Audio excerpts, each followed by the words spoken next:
গাড়ির কোন কোন জিনিস কত কিলোমিটার পর পর চেঞ্জ বা পরিবর্তন করতে হয়, এই বিষয়টা গাড়ির চালক এবং গাড়ির ড্রাইভার উভয় পক্ষেরই জানা অতি জরুরি।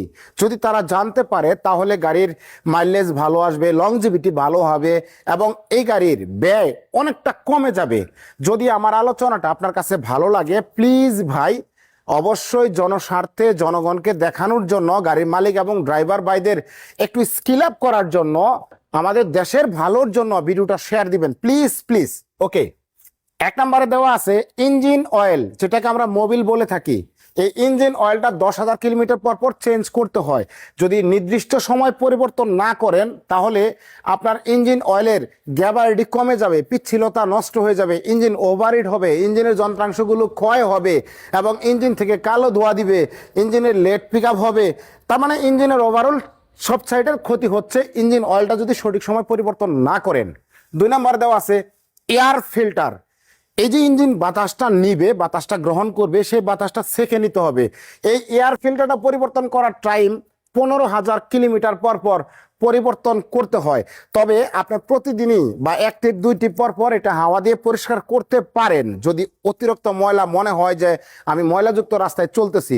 তবে এয়ার ফিল্টার সঠিক সময় পরিবর্তন না করলে জ্বালানি বেশি খরচ হবে, ইঞ্জিন ওভারহিট হবে, কালো ধোঁয়া দিবে। তার মানে ইঞ্জিন নিঃশ্বাস ঠিক মতো নিতে না পারলে যত ধরনের ক্ষতি আছে সবগুলো ক্ষতি কিন্তু এয়ার ফিল্টারের কারণে হয়ে থাকে। 3 নম্বরে দেওয়া আছে ট্রান্সমিশন অয়েল।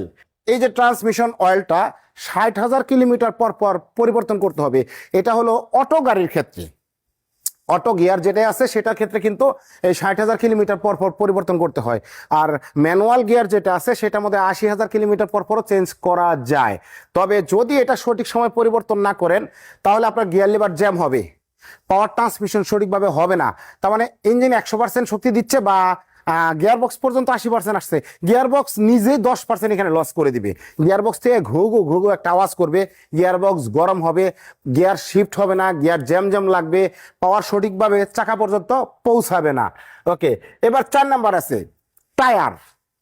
টায়ার রোটেশন, টায়ারটা পরিবর্তন না, টায়ার রোটেশন করতে হবে 10,000 কিলোমিটার পর পর। রোটেশন তার মানে স্থান পরিবর্তন, ডানের চাকা বামে, বামের চাকা ডানে, বা সামনেরটা পিছনে, পিছনেরটা সামনে, এইভাবে একটা রোটেশন করতে হবে, স্থান পরিবর্তন করতে হবে 10,000 কিলোমিটার পর পর।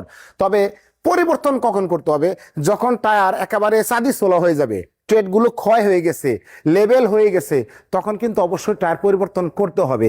টায়ারের প্রতি বিশেষ যত্নবান হতে হবে এবং প্রতিদিন টায়ার চেক করতে হবে হাওয়ার প্রেসার কম আছে না বেশি আছে।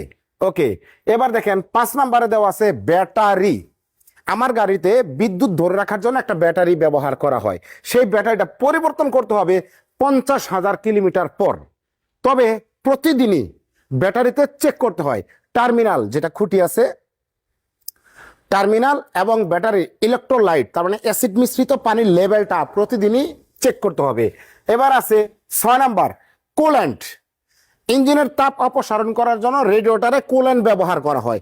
এই কুল্যান্ট পরিবর্তনের টাইম 40,000 কিলোমিটার। তবে প্রত্যেক দিনই কিন্তু রেডিয়েটরের পানির লেভেল তার মানে কুল্যান্টের লেভেল চেক করতে হয়। যদি ঘাটতি হয় তাহলে মিনারেল ওয়াটার দেওয়া যায়, কুল্যান্ট দিতে হবে না, শুধুমাত্র সাদা পানি দিলেই হয়ে যাবে, কারণ কুল্যান্ট এর ভিতরে রয়ে গেছে। আপনার গাড়িটা যখন 40,000 কিলোমিটার চলবে তখন রেডিয়েটরের সমস্ত পানি, কুল্যান্ট মিশ্রিত পানি ফেলে দিয়ে নতুন করে আবার রিজার্ভ করতে হবে। 7 নম্বরে দেওয়া আছে spark plug. Spark plug 40,000 kilometre পর পরিবর্তন করতে হবে। তবে যদি দেখেন আপনার গাড়িতে মিসফায়ার হচ্ছে, লেট পিক আপ হচ্ছে এবং ইঞ্জিনে নকিং করতেছে, ইঞ্জিন ঝাঁকড়াচ্ছে, সেই ক্ষেত্রে আপনি স্পার্ক প্লাগ খুলে এর ময়লাটা পরিষ্কার করে দিতে পারেন বা স্পার্ক প্লাগ শর্ট হয়েছে কিনা এটা চেক করতে পারেন। যদি শর্ট হয় তাহলে আর এটা কিলোমিটার উপর নির্ভর করে না। আর যদি ভালো থাকে, ভালো থাকার পরও 40,000 কিলোমিটার চলছে, তখন এটাকে পরিবর্তন করতে হবে। 8 নাম্বার দেওয়া আছে ওয়েপার ব্লেড। গাড়ির উইন্ডশিল্ড গ্লাসের সামনে ওয়েপার ব্লেড আছে, যে ব্লেডগুলো ময়লা বা পানিকে দূর করার জন্য ব্যবহার করে থাকি। এই ওয়েপার ব্লেড 10,000 কিলোমিটার পর পর চেঞ্জ করবেন। যদি ব্লেড চেঞ্জ না করেন তাহলে এই ব্লেডটা হলো রাবারের, এই রাবারটা হার্ড হয়ে যায়। যদি হার্ড বেশি হয়ে যায়, আপনি উইপার ব্লেড চালাচ্ছেন কিন্তু রাবার হার্ড হয়ে গেছে, পরিবর্তন করেন নাই, তখন এই হার্ড হওয়ার কারণে আপনার উইন্ডশিল্ড গ্লাসে কিন্তু দাগ পড়বে এবং গ্লাসটা গোলা হয়ে যাবে। ভাই পরবর্তী ভিডিওতে আরো নতুন কিছু তথ্য নিয়ে আসবো। সে পর্যন্ত ভালো থাকবেন, সুস্থ থাকবেন, আপনার মূল্যবান কমেন্ট এবং লাইক দিয়ে যাবেন। আসসালামু আলাইকুম।